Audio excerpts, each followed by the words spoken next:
Welcome, ladies and gents, to Victoria Free. This is the latest grand strategy release from the boffins at Paradox, and it covers everyone's favorite period of history. That time when Britain discovered tea, went mad, and then invaded the known world. Now, Paradox is sponsoring this video, and literally their only rules were that I need to challenge myself in the game. They were probably expecting me to conquer the world as Britain and secure the beloved tea leaf, which might be a challenge for some, but I, alas, want a true challenge. So today I will be playing as the mighty nation of Jan Mayen. Now, can you see the mighty empire of Jan Mayen on this world map?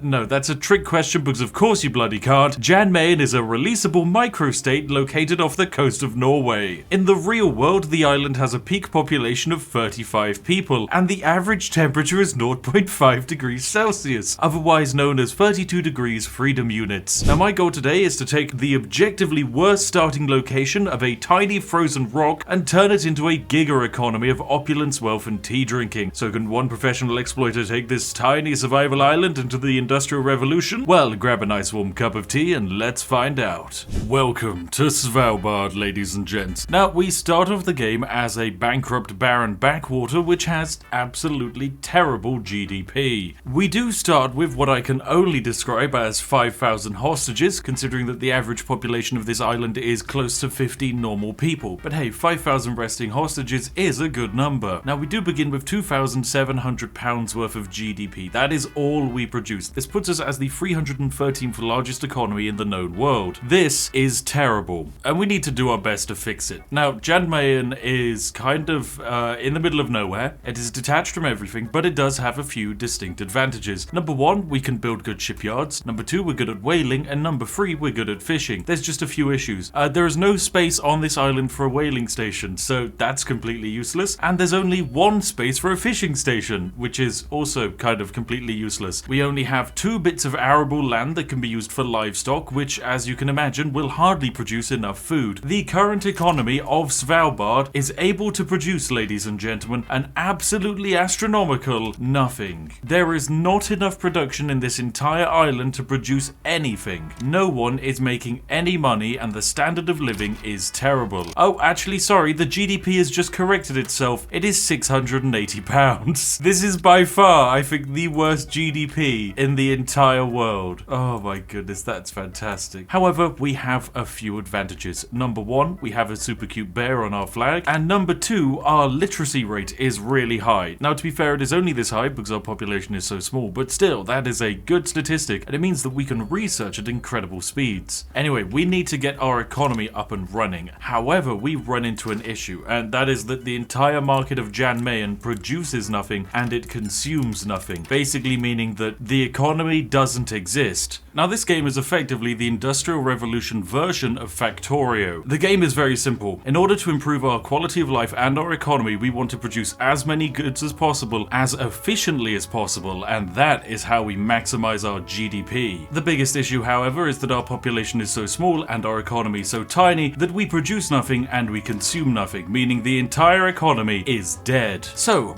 how do we get around this? Well, there's one very simple way. We're going to become a subject. That's right, we're going to ask to become a protectorate of another country. I'm going to improve relations with Russia and Great Britain, and hopefully one of these two nations will want to pick us up. At the same time, I'm going to start production of our first lovely building on Jan Mayen. It is going to be a tooling workshop. Now, it is going to take 82 weeks to construct this tooling workshop because, unsurprisingly, on a tiny rock in the middle of nowhere, it's rather difficult to build a factory. However, upon starting the construction of this tooling factory, something has happened. For some reason, Great Britain is now wary towards us. That's right, they see Jan Mayen as a potential threat.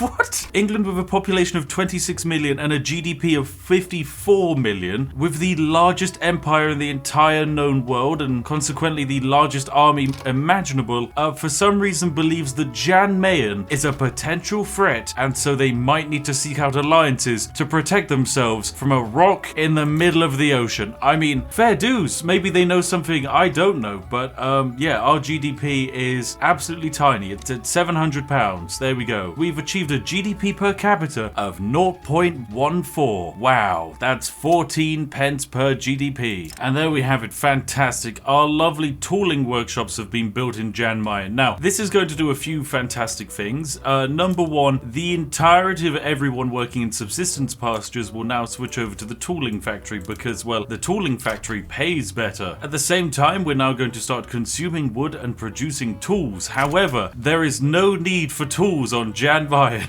because there's absolutely nothing that consumes tools on Jan Mayen, which kind of creates a little bit of a problem. But it doesn't matter because our GDP has increased. We're now producing goods at an alarming rate. That's right, we're now up to a GDP of 11,000 and dropping fast. But it's okay, we're producing a good of value. And that in and of itself is a benefit. Now, we're currently in a little bit of a predicament. You see, by building a factory for all of my pops to work in, they've decided to stop working in the fields of Jan Mayen and instead work in a factory. This means that no one is growing any food anymore. And they're also not really able to do anything in the factory because there's no raw resources to even work with, and there's not even enough of them to run the bugger. Consequently, they are all now starving to death, and our entire economy is crumbling into the ground. It's safe to say that this particular run has been a little bit buggered, but luckily, I have an exploit for this situation. Attempt number 2. So naturally, because we're so incredibly small and weak, we've received our first offer of subjugation, and it will come from literally all of the European powers. Prussia is also domineering towards us the same as Russia, so consequently, they want us to become a subject state for them. However, I'm going to choose to become a subject of Russia, because Russia has the larger economy, and that's what I would like to have. The Russian economy is very similar to our own, in that it's rammed with literally only peasants and is absolutely pathetic. Bad. However, we're going to improve the Russian economy, and by improve the Russian economy I mean improve our own economy, because we are now part of the Russian economy. Now you're probably wondering, hang on a second, Spiff, this video is about you taking Jan Mayen from a terrible rock into a glorious giga economy. How on earth are you going to do it if you're a protectorate under Russia? And the reasoning is very simple, and you can do it too with the help of Spiff's Guide to Breaking the Vic-Free Economy. You see, the developers intend you to build up a normal supply chain by trading and growing raw resources and turning them into higher quality goods. However, we're going to build a special economy. We're not going to produce any raw resources or base goods. No.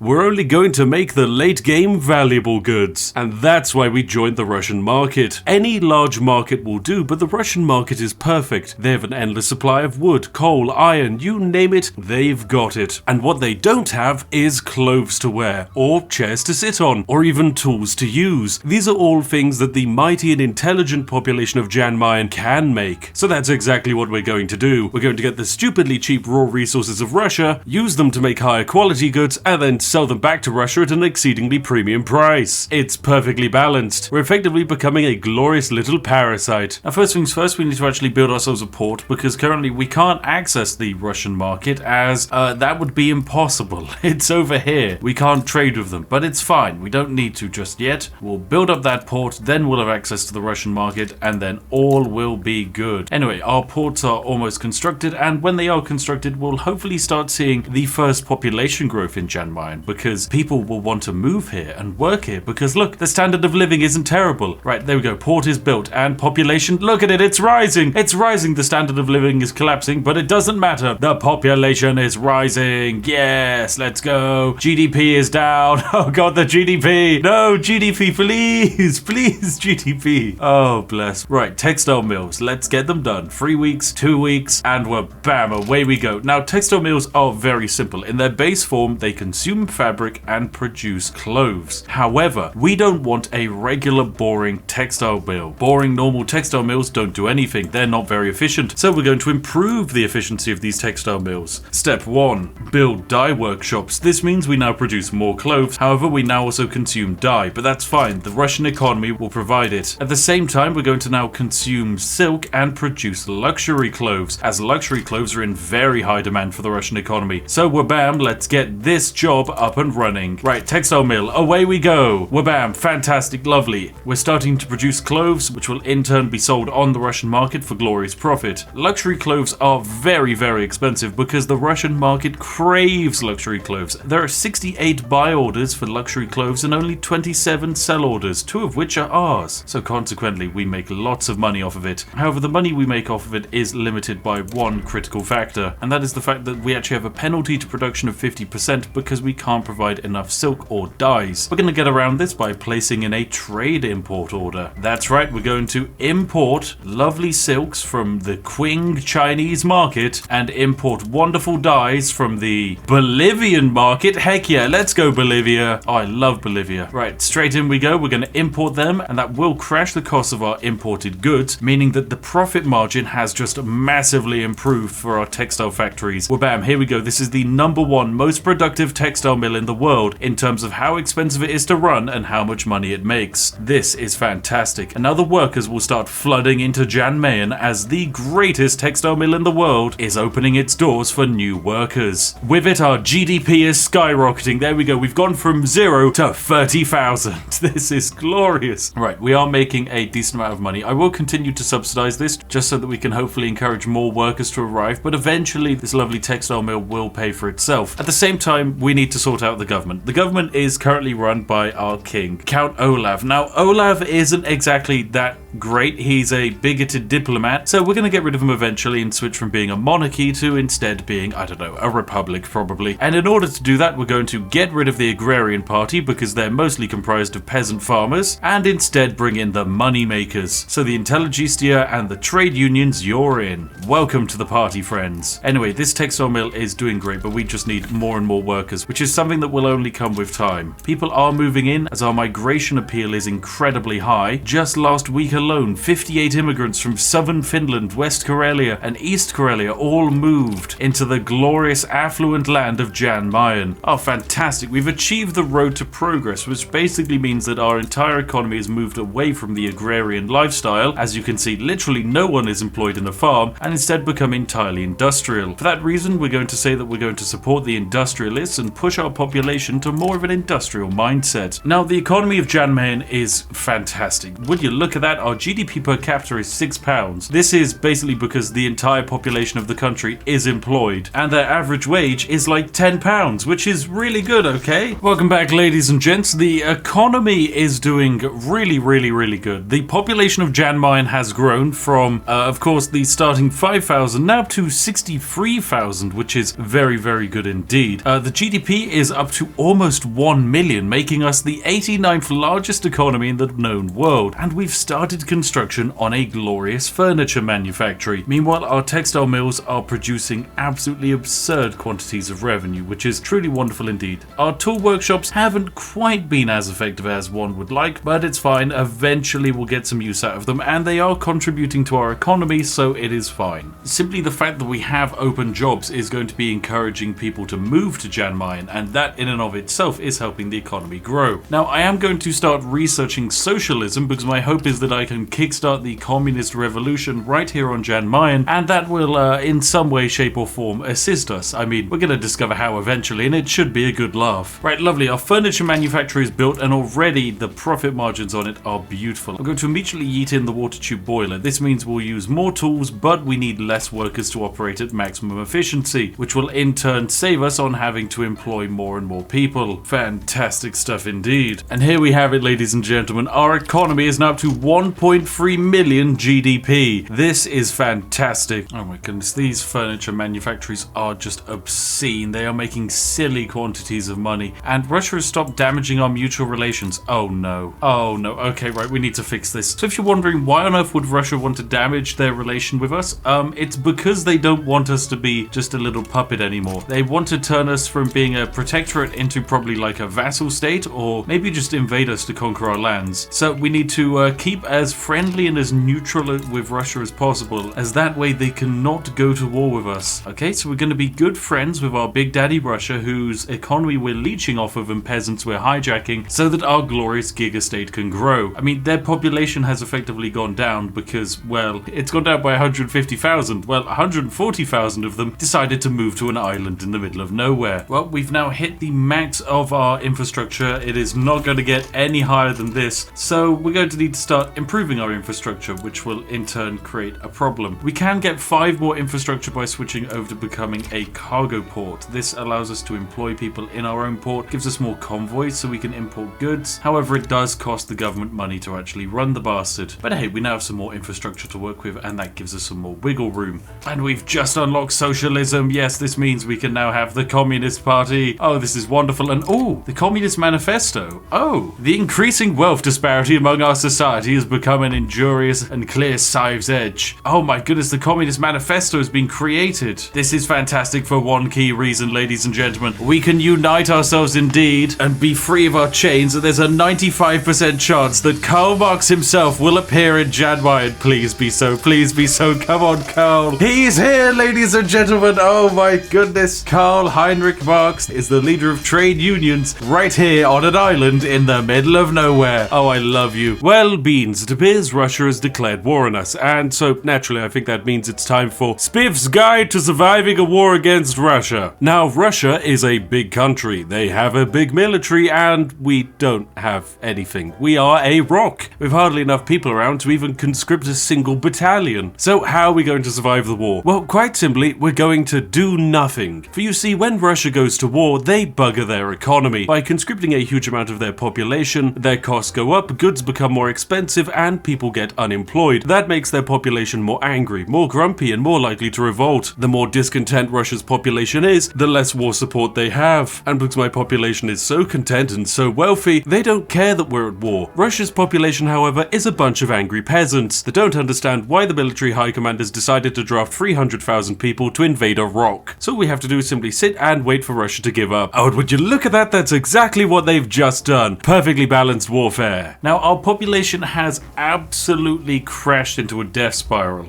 This is entirely due to the mass exodus of Norwegian people elsewhere around the world, but we're now finally starting to grow up our population again. We lost almost 40,000 pop, which is absolutely horrific, but hey, it's fine. The Communist Party has arrived, and the Communist Party is led by none other than Karl Marx, baby. So we're going to pass a very, very fun little policy indeed. This is the Council Republic. Basically, we're gonna get rid of the king here. The king is boring, he is bigoted, he's a traditionalist, and he's a diplomat. Instead, we're gonna get rid of him and get Karl Marx, a beloved 39-year-old who has quite the beard for a 39-year-old. Anyway, the Communist Party won the vote. That's wonderful. Yes, a whole bunch of people do want to preserve the monarchy, but actually the Council Republic is where we're going. It doesn't matter what they want. Council Republic is the future. Now, furniture is becoming so horrifically expensive in Jan Mayen that I'm just going to need to probably produce another furniture manufactory. Our shipyards have also just come online. We're going to be producing military ships because military ships sell for a decent amount of money, and we'll even mess about with having even more military ships. There we go. Fantastic. Lovely. The dockyards are now producing clippers and man-o'-wars, and these clippers and man-o'-wars will hopefully fuel up our economy a bit, make it cheaper to run our own port, and in turn have our own infrastructure. Okay, I've just checked the market price of lovely goods in Russia, and it would seem that steel is now starting to become more and more used in the Russian economy, and consequently incredibly high demand. So we're going to do our best to rectify this situation, and we're going to make our own steel mill, of course, after we build our own little railroad, because Jan Mayen's starting to get busy, okay? We need an additional railroad. And the Council Republic has passed. Oh, look at this, it's the communist Jan Mayen flag. Jan Mayen is led by Karl Marx. This is fantastic. This is absolutely insane. The first communist nation on the entire world in 1859 is a tiny rock off of the coast of Norway with 160,000 people on it, led by Karl Marx, who is apparently culturally Norwegian. This is fantastic. Oh, and I also completely forgot one of the huge advantages of our brand new system of governance is that we've gotten rid of all of the capitalists. Previously, all of our lovely industries were privately owned or privately traded. However, now they're worker cooperatives. That's right, all of the capitalists are gone, and instead in their place, the glorious laborers are arising, and their standard of living is fantastic. Now, we have also built our first railways, which is going to hopefully massively boost up our lovely infrastructure production. Yes, the island infrastructure is now up to 38. This is fantastic. And that will also allow us to produce transportation. This is a worker cooperatively run railway, which should make a decent amount of money if, you know, trains trains weren't so expensive, but that's fine. Everyone needs to spend money on trains. Oh, and also it looks like we're going to war. Oh, Russia, are you at war? Russia, why'd you go off to war, you silly bugger? Oh, well, this does mean one nice thing for us, and that is that Russia is now going to be consuming more military goods. If we take a look at the economy, yes, there's not enough guns. All right, does Russia like us now again? Yes, Russia finally likes us now. They're now protective towards us, which is lovely, rather than, hey, we'd like to invade you at any point kind of stance that they've previously had. We do actually have a few advantages by being a protectorate, and that is that no one can attack us, and if we wanted to, we could go to war with another nation. Although no one in the world hates us, except maybe the British Raj, who view us as a potential threat, because yes, this tiny rock in the ocean is a potential threat. Oh my goodness, these steel mills are making insane amounts of money. £125 is ridiculous, absolutely ridiculous. I mean, we could try and build another steel mill, but I don't think we'll get it built in time, so instead I'm going to focus on a arms industry and a food industry. We're going to try and just make as much money as possible. So look at the momentum for the Communist Party. Predicted votes for the Communist Party, 694,000. I mean, I don't want to say that given the fact only 180,000 people live here, someone might be fudging the ballot papers a bit, but they've got a great chance. Look at that, 751,000 votes. Who's voting in my elections? No, these elections are starting to feel a little bit rigged, and I've worked something out. It turns out for each of you who like this video, you get 10 votes in the next Mayen general election. That's right, you too could help vote in the most stable and legitimate democracy the Victorian era has ever seen. So go vote today. And bam, we're now making guns. Lovely. Guns are okay. They don't make us that much money. It's artillery which makes the most money, so that is exactly what we're going to produce. We're going to make as much artillery as possible, and so our arms industries will hopefully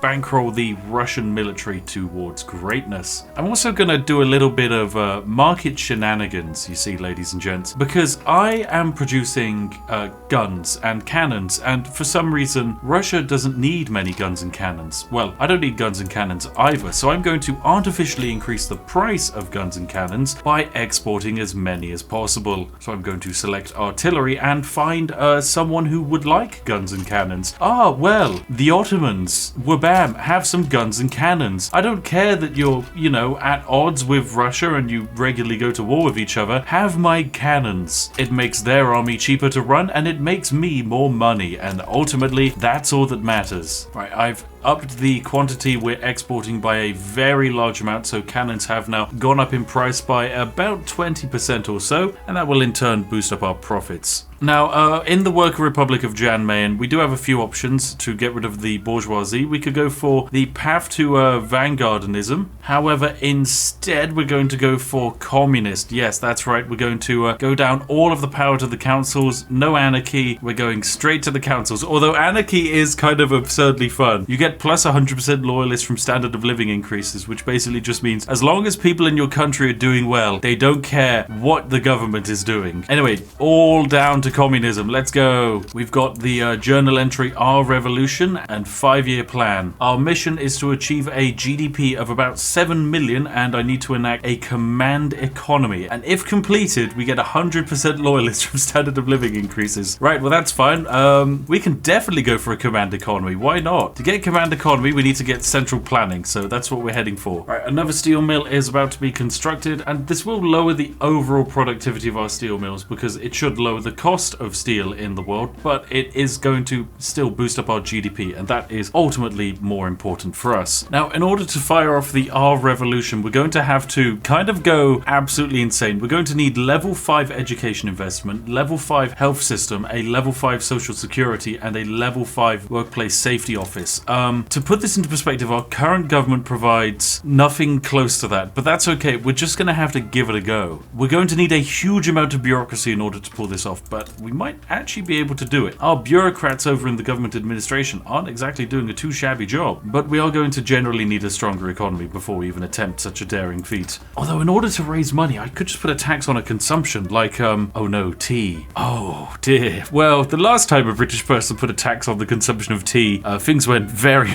very wrong. So I will ignore that and instead go for luxury furniture. There we go. Yes, if anything, we should make it so that tea is easy to get. Yes, we'll go to trade routes. Find me my tea. Now, we have got another election coming up, and once again, the Conservative Party predicted a perfectly natural 720,000 votes. How? Anyway, poor laws have just passed. That's fantastic. That will help boost up the standard of living of our nation. Oh my goodness, our country is getting big now. 300,000 people live here. I can't believe we started with effectively 0 GDP and just like 5,000 people. And here we are, the greatest economy the modern world has ever seen. And the votes are in. 1 million people voted for the Radical People's Party and 700,000 voted for the Communist Party. Questions, how? How did 1 million people vote for you? There's not 1 million people living here. You know, I guess you just have a dream and it happens. Anyway, the Radical People's Party are actually really, they basically line up with our government's ideas as well. We can't even reform the government to put them in. It would give us 100% government legitimacy, which honestly we don't even need. But why not? Sure, whack them in. Let's get everyone on board in this big old happy government. Now, sadly, Charles Nielsen has taken over as our revolutionary hero, and he is now in control.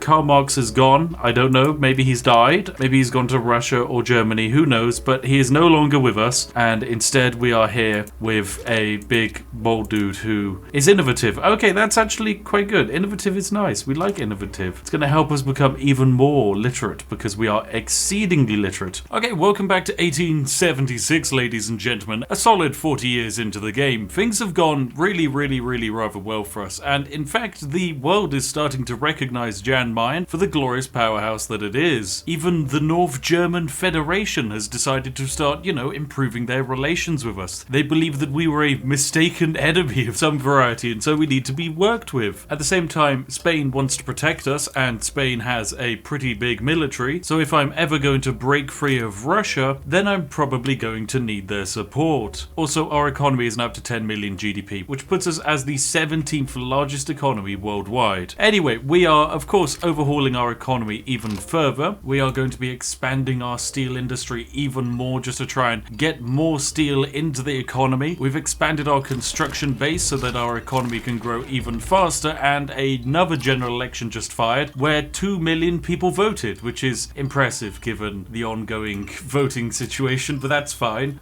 We've also completely run out of people to employ in this country. Yeah, that's right. We've run out of people. That's okay. It's to be expected. Eventually, we will just employ more people, and those people will make things for us, like guns and tools, and really more guns and tools. Although I am going to start researching various ways of automation. So we're going to be discovering vulcanization and then eventually conveyors and assembly lines. This will allow us to pretty much unemploy half of our workforce, which might sound like a bad thing, but it's actually a good thing. Now, the island of Jan Mayen is also doing fantastic. Our population is in a boom era, up to 450,000, which means we've got enough workers lying around to re-employ them into various industries. Our canneries aren't exactly doing the best, but that's fine. No one wants to work in them when there's better paying jobs literally everywhere else. Okay, I think it's naturally time that we go into the final stage of communism, and that is the command economy, the true final form. If this gets passed, it is going to be absolutely glorious and will massively overhaul the way we as a nation make money. Instead of generating it largely from taxes, no, the profitability of our own buildings will be the cash reserves of our nation, which, as you can probably imagine, could get very silly considering the ridiculous profitability of my own industries. For example, my textile mills, £51 worth of productivity. If we go literally over to London, what should be the best location in the entire world for production, their textile mills are producing at just £20 of productivity. Let's try somewhere in France, like, I don't know, this place in Normandy, £13. In Berlin, they've got £18. In Naples, they've got £15. And yet over here on a tiny island, £51 of giga uber efficiency. Take that, Germany. All you needed was a British man with a cup of tea sat on an island in the middle of nowhere, and he'll show you how to run an economy.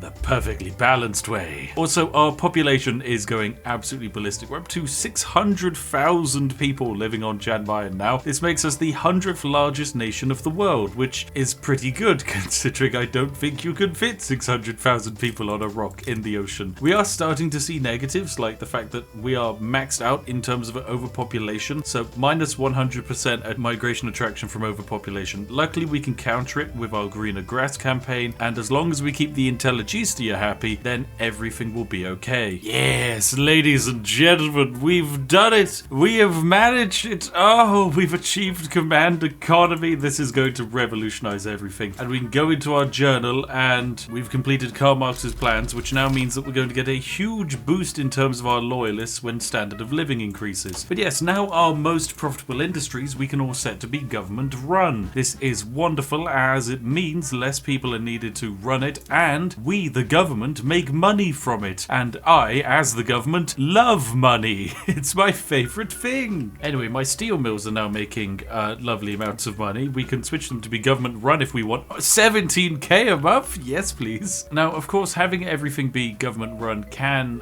turn your economy into a bit of a nightmare land where it's rubber banding around, but it's okay. I think it's largely because I accidentally jacked up government wages by too much, which we need to decrease a bit down to a medium level because, yeah, that's just too much money. And, oh my goodness, this economy, 18 million GDP. Yes, sure, we're about 1/10 of the way behind Great Britain, but Great Britain kind of is a bit bigger than us and isn't a single island. It's a giant empire with 32 million people living in it. That's the 4th largest population in the world. Oh my goodness, there's a call for women's suffrage. Yes! Oh, this is wonderful. Now, why is women's suffrage important? Women's suffrage is incredibly important because, ladies and gentlemen, it gives us more money. Yes, it lowers the birth rate, but it doesn't matter at all because we don't gain population based off of birth rate. We get it off of immigration. And if more of our women are working, then that is perfect for us. So we're going full woman suffrage mode. This is going to be a glorious adventure. Yes, yes, yes, yes, yes. And there we go. Women's suffrage has passed. Yes, the workforce expands. Oh, this is going to be glorious. Yes, more people will be voting now than ever before. And most importantly, more workers. Oh, this is absolutely glorious. We've got such a great country. I genuinely love what I've built. It's so much fun. And there we have it, ladies and gentlemen. The glorious communist utopia of Jan Mayen is complete. It was fantastic. It was magnificent. It was monolithic. We took a tiny island with no population and no GDP and made it one of the most powerful economies the world has ever seen, single-handedly bankrolling the entire Russian market and feeding them an endless supply of tools, all whilst the glorious population of Jan Mayen got to dine as if they were gods. They were able to bathe in money, eat money, drink money, you name it, they did it with money. It was wonderful, truly a golden era for the entire world, if your entire world is a tiny rock in the freezing ocean. Don't ask me how we managed to convince about 700,000 people to live in sub-zero temperatures, but hey, we managed it. And there we have it, ladies and gentlemen. If you enjoyed today's glorious adventures into the world of Victoria Free, then make sure to give the video a like. And if you want to see more videos like this, then give me a shout, because there's oh so much you can do in this game, like conquering the world by stealing the entire world's supply of ammunition. Try and have the French fight back then. Anyway, thank you very much for watching, ladies and gentlemen. I hope you have a lovely day. I'll see each and every one of you in the next one, and goodbye for now.